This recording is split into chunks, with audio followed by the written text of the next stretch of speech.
everybody, this is the Wikstrand. So, contrary to what people might think, the 90s was not a bad time to be a Sylvester Stallone. At least not, the first half of it, where movies like Cliffhanger and The Specialist became, box office smash hits. And while not being a massive hit at the time, eventually, Demolition Man would become a cult classic. The less said about, Stop or My Mom Will Shoot and Rocky V, the better. But then came 1995 and the problems eventually started because, movies like Assassins and Judge Dredd became box office failures. Then we had, Daylight and Get Carters and movies like that. And all of a sudden, the perception of Stallone changed. He was seen as a has-been and a box office poison. And on, the height of this thing, Driven came. Did that change the perception of him? No, it didn't. Now, this movie has been called one of the worst racing movies of all time, and I don't quite agree with that, but it is quite bad. Let's find out what this movie is about, shall we? This is Driven.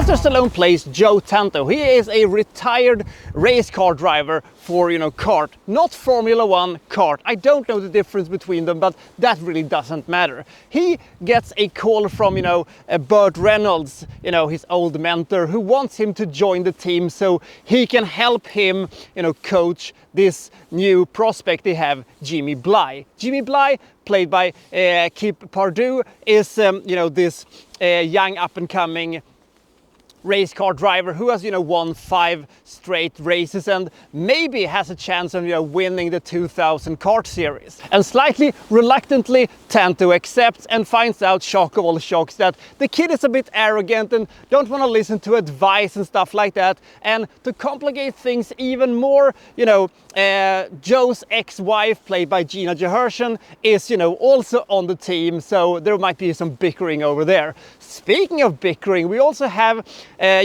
Bly's brother, who is an absolute 100% asshole with absolutely zero qualities to himself, who, tells him that you need to, step up your game and we need sponsors and stuff like that because he's just chasing that money and he doesn't care about the sport or anything like that, seeing, his brother more as an investment rather than anything else. So Bly also struggles a little bit with the fact that his fiancée, played by Stella Warren, may or may not make him, lose focus on the track and, he's losing and stuff like that.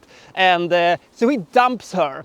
And then, this creates a little, love triangle between Warren, who, joins his bitter rival, Brandenburg, played by Till Schwinger, which leads to some fighting words between them and stuff like that. Who is going to get Warren in the end, and who is going to win, and will he listen to Joe Tanto, and will Joe help him and stuff like that. That's what this movie essentially is about. And if you think that this reminds you a lot about Days of Thunder, then yeah, it sort of does. And one thing this movie has going for itself, at least, it is that the racing sequences looks pretty fucking awesome, with a small caveat, and we'll get to that in a second, because all sequences when you have the cars racing and you have these helicopter shots and stuff like that, they look boss, they look big, and they look spectacular.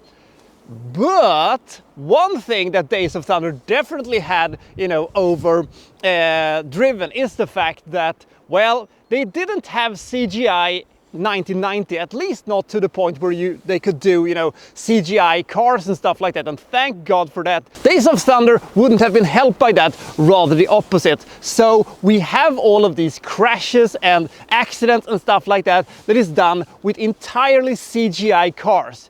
It looks fucking awful. It looks like a cutscene from some, racing game from PlayStation or something like that. It looks horrible. The tire that flies into the crowd and somehow doesn't kill a single person and stuff like that. It looks bad, and it hasn't improved since 2001. I thought it looked kind of rubbish already back then, and shock of all shocks, it hasn't improved.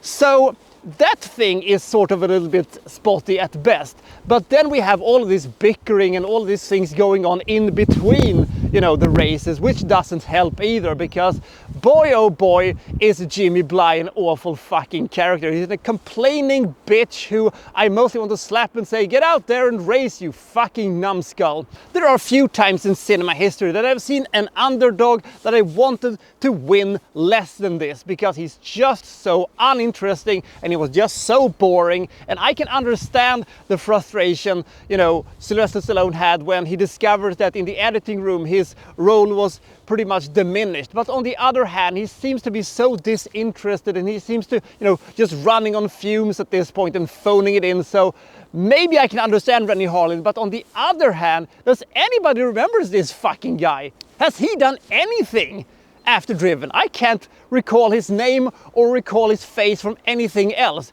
Stella Warren at least gets to make out with Mark Wahlberg in Planet of the Apes later that year. Stella Warren, by the way, for those of you who don't know that, she was a synchronized swimmer who was sort of a prospect in Hollywood. I thought, you know, the idea was we can turn this synchronized swimmer into a mega star because she has a pretty face and she's blonde and stuff like that. It didn't work because she had no acting skills, she had no charisma and no personality, and you kind of needs at least a couple of those things in order to make a name for yourself in Hollywood. So both of those are pretty much and Till Schwinger does what he does best, being his stoic Till Schwinger thing, and Burt Reynolds is pretty good. So what remains after that? Well, a bunch of cliches and a bunch of ridiculous sequences that led to nothing or was just completely insane. Especially, you know, the sequences in Chicago where, you know, an upset Jimmy Bly steals this, you know, prototype car and, you know, just races down Midtown Chicago, and Sylvester Stallone jumps into another, you know, a racing car and follows him.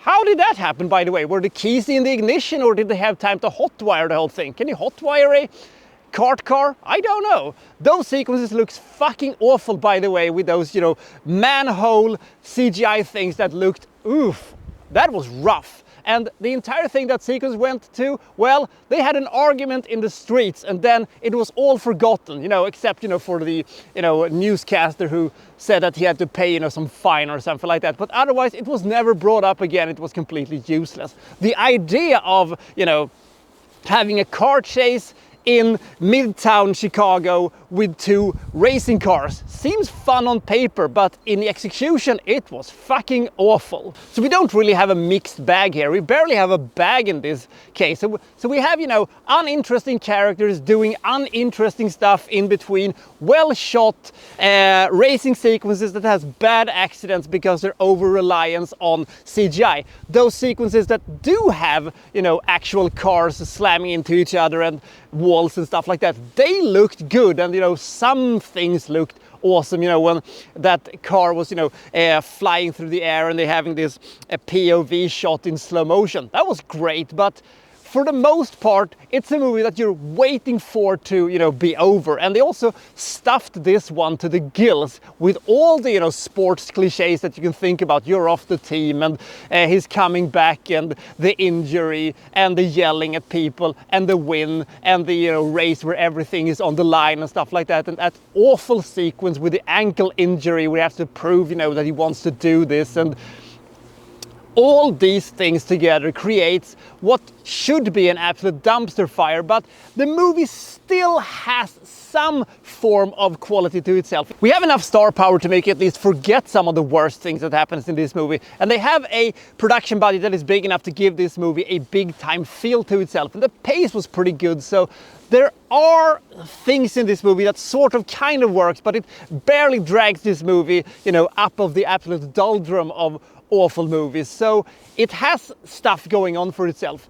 The question is, this or Days of Thunder? I don't like either of those movies, but at least Days of Thunder had a protagonist that you at least could get behind. I mean, Driven still has more and more spectacular racing sequences, but Days of Thunders were at least a bit more realistic. Now, if I was going to tell you to watch some good racing movies, I would say Ford versus Ferrari and Rush. Those two are excellent. I cannot think of any other movies at this point. So how realistic is this movie, by the way? Well, I saw this movie in the cinema, and, you know, beside me sat two gentlemen who were very into, you know, motorsport and racing and stuff like that. I don't know if they were specifically into kart, but they, you know, were talking to each other when the credits were rolling, and they said that they were some of the worst sequences they've ever seen. It was confusing, it was illogical, and it made no sense. It was so unrealistic. So if I'm taking their word for it, they weren't very realistic. But since I'm not an expert in this, I cannot, you know,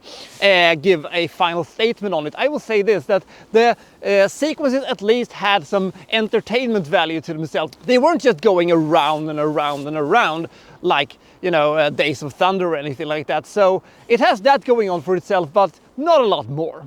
So we have to endure bad soap opera nonsense so we can get to unrealistic racing sequences, and yet I will give Driven 22 points. Am I being too generous towards this movie? Maybe, but at least it has some, you know, entertaining bits to itself, and it has this sort of trashy value to itself that at least gives this movie something to look at. It isn't dull, at least, unless you count the uninteresting love triangle, I guess. As I said, the pace was pretty good, but you don't really care about what happens to any of the characters, and none of the, you know, character arcs really goes anywhere, and at the end of the day, it is just a boring and kind of uninteresting movie, but not a horrible one.